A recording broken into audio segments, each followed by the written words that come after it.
हरे कृष्णा। आज मैं आपको भगवत गीता के पहले अध्याय का 32वां, 33वां, 34वां और 35वां श्लोक का शेष भाग आपको सुनाता हूँ। ज़रा ध्यानपूर्वक आप सुनिए।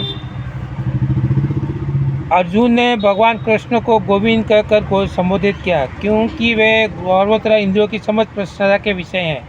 इस विशिष्ट शब्द का प्रयोग करके अर्जुन संकेत करता है कि कृष्ण यह समझे कि अर्जुन की इंद्रियों से कैसे तृप्त होगी, किंतु गोविंद हमारी इंद्रियों को तृप्त करने के लिए नहीं है। हाँ, यदि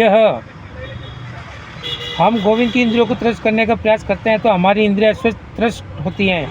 भौतिक दृष्टि से प्रत्येक व्यक्ति अपनी इंद्रियों को तृप्त करना चाहता है और चाहता है कि ईश्वर उसके आध्यात्मिक पालन की तरह काम करे, किंतु ईश्वर उनकी तृप्ति वही करते जितनी वे पात्र होते हैं, उस हद तक नहीं जितना वे चाहते। किंतु जब कोई उसके विपरीत मार्ग ग्रहण करता है, अर्थात जब वह अपनी इंद्रियों की तृप्ति को चिंता न करके गोविंद की इंद्रियों की तृप्ति करने का प्रयास करता है, तो गोविंद कृपा करे जीव हमारी सारी इच्छाएं पूर्ण करता है।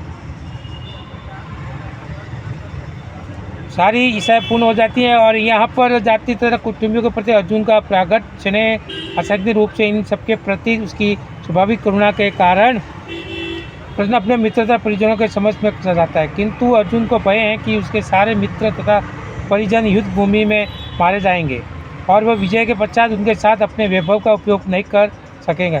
भौतिक जीवन का यह सामान्य लेखा जोखा है, किंतु आध्यात्मिक जीवन में इसके प्रयत्न भिन्न होता है। और चूँकि भक्त भगवान की इच्छाओं की पूर्ति करना चाहता है, तो भगवत इच्छा होने पर वह भगवान की सेवा के लिए सारे ऐश्वर्य स्वीकार करता है।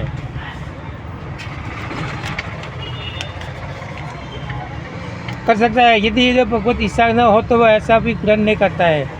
किंतु अर्जुन अपने संबंध को मारना नहीं चाह रहा, और यदि उनके मारने की आवश्यकता हो तो अर्जुन की इच्छा थी कि कृष्ण जो उनका वध करे।